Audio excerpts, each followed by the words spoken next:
Recursion as a concept programmers को काफी complicated लगता है, बट उसका रीजन ये है कि प्रोग्रामिंग में कुछ ऐसी चीजें होती है जो पहली बारी में समझ नहीं आती, पर अगर वो एक बार क्लिक कर जाए देन मजे ही मजे। और आप लोग इस वीडियो को देख रहे हो then your life is sorted anyway. और आज हम रिकर्जन को एक इस तरीके से समझेंगे कि आप लोग बाद में कहोगे कि यार ये इतना इजी था। तो बिना टाइम वेस्ट किए आइए शुरू करते हैं। Hello guys, my name is Jugjot Singh. I am a software developer with an experience of 3 years। Welcome to Geeks for Geeks, the one stop solution for all your coding related problems. सबसे पहली चीज आती है व्हाट इज रिकर्जन। अगर मैं simple शब्दों में बोलूं तो रिकर्जन एक ऐसा कंसेप्ट है जिसमें एक फंक्शन खुद ही को बार बार कॉल करता है, मतलब खुद ही को फोन कर रहे हो एंड खुद ही से बात कर रहे हो। It's kind of lonely but effective. अब सोचो कोई तुम्हें कहे कि एक काम को बार बार करना है जब तक एक पर्टिकुलर कंडीशन फुलफिल नहीं हो जाती। तो स्टार्टिंग में ये चीज थोड़ी कंफ्यूजिंग लगेगी, बट जैसे ही आपको आ जाएगी देन आप काम एफिशिएंटली करने लगोगे। This is called recursion. अब बात करते हैं real life analogy of recursion. मान के चलो तुम अपनी चाबी अपने रूम में खो देते हो।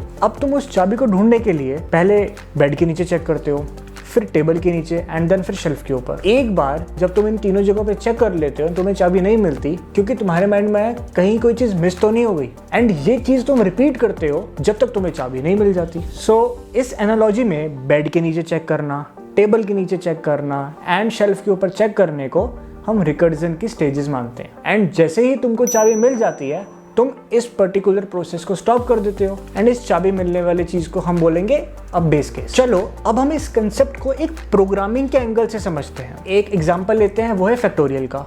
मान लो तुम्हें 5 फैक्टोरियल निकालना है, then 5 factorial is equals to 5 into 4 into 3 into 2 and into 1। इस चीज को सॉल्व करने के दो तरीके हैं, या फिर तुम इसको मैन्युअली कर लो और दूसरा तुम इसको रिकर्जन के थ्रू कर लो। रिकर्जन में हम 5 into 4 फैक्टोरियल करते हैं एंड देन 4 फैक्टोरियल को 4 into 3 फैक्टोरियल करते हैं एंड उसके बाद 3 into 2 फैक्टोरियल करते हैं एंड देन 2 into 1 फैक्टोरियल।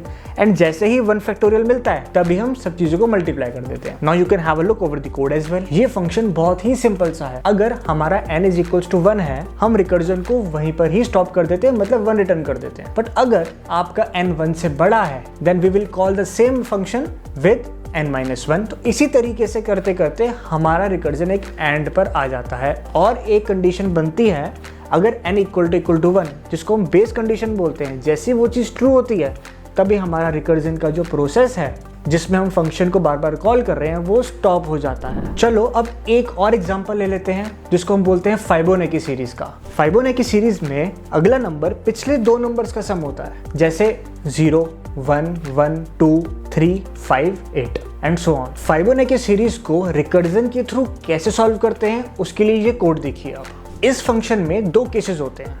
एक, अगर n इक्वल टू 0 है तो वो 0 रिटर्न कर देगा, अगर n इक्वल टू 1 है तो 1 रिटर्न कर देगा, अगर इन दोनों में से कुछ भी नहीं है तो पिछले दो नंबर्स का सम रिटर्न कर देगा। एंड ये चीज चलती रहती है, मींस फंक्शन खुद को कॉल करता रहता है जब तक बेस केस नहीं मिल जाता। एंड जैसे बेस केस मिला तभी फंक्शन खत्म, फाइबोनेकी सीरीज बन गई। Now comes visualising the recursion the call stack way. अब सोचो ये रिकर्जन पीछे से कैसे काम करता है। एक ऐसा कंसेप्ट जो हर प्रोग्रामर को पता होना चाहिए and this is called call stack. Call stack एक ऐसा स्टैक है जो सारी फंक्शन कॉल को अपनी मेमोरी में ट्रैक करके रखता है। जब भी एक फंक्शन दूसरे फंक्शन को कॉल करता है तब वो स्टैक में एक एंट्री ऐड करता रहता है। जब तक एक बेस केस नहीं मिलता वो एंट्रीज ऐड ऑन होती रहती हैं। जब भी वो बेस केस मिल जाता है तब वो एंट्रीज रिमूव होने लग जाती है and at the end result calculate हो जाता है। एग्जांपल के तौर पर अगर आप फैक्टोरियल 5 को कॉल करते हो तब स्टैक कुछ ऐसा दिखता है, factorial 5, factorial 4, factorial 3, factorial 2 and factorial 1। और फिर बेस केस से स्टार्ट होता है उनको पॉप करना। इस तरह कॉल स्टैक रिकर्जन को मैनेज करता है। रिकर्जन का कंसेप्ट समझने के बाद सबसे बड़ी चीज जो समझनी चाहिए वो है base case. It's the most important thing. अब मान के चलो एक फैक्टोरियल जिसमें 5 फैक्टोरियल की बात कर रहे हैं, अगर कभी भी बेस केस सेटिस्फाई ही नहीं हुआ तो हमारा ये लूप चलता रहेगा एंड एट द एंड हमको स्टैक ओवरफ्लो एक्सेप्शन आ जाएगी, हमारा प्रोग्राम फेल हो जाएगा। ये चीज बहुत इंपॉर्टेंट है, इस चीज को समझना बहुत जरूरी है। This is one of the pitfall of recursion. अच्छा, अब ये समझ लिया कि रिकर्जन कैसे काम करता है, पर उसके रियल लाइफ एग्जांपल के बारे में कुछ पता है? मैं बताता हूँ। रिकर्जन बहुत सारी जगहों पर यूज होता है। ट्री ट्रैवर्सल पे रिकर्जन काफी काम आता है। जैसे बाइनरी सर्च ट्री में in order, pre order, post order traversal करना हो तब रिकर्जन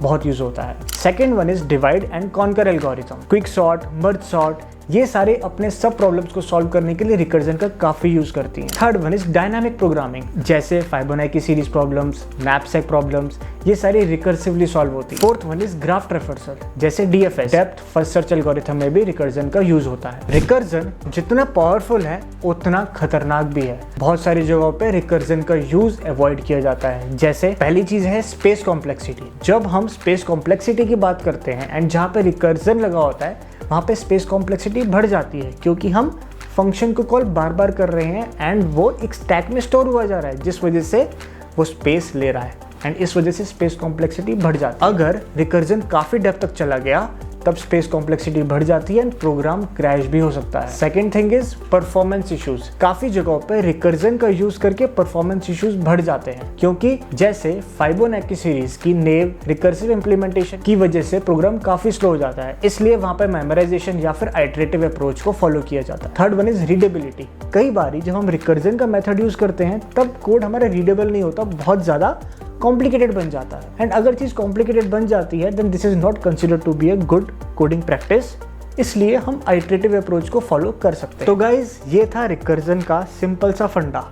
आई होप इस वीडियो के बाद आपको रिकर्जन समझ आ गया होगा कि वो काम कैसे करता है एंड ऊपर जो मैंने कोड दिखाया था उसको देखो, अपनी प्रोग्रामिंग लैंग्वेज में रिकर्जन को इम्प्लीमेंट करो। मैंने जो कंसेप्ट समझाए हैं जैसे फाइबोनाची सीरीज या फिर फैक्टोरियल, उन चीज़ों को समझो, बट बेस केस का ध्यान रखना कि कहीं रिकर्जन हमारा इन्फिनिट लूप में ना चला जाए। So that's all from my side. अगर आपको ये वीडियो पसंद आई हो then like this video, share it, subscribe the channel and comment section is open for you. Share your valuable comments. Thank you so much. ठोके coding करते रहो।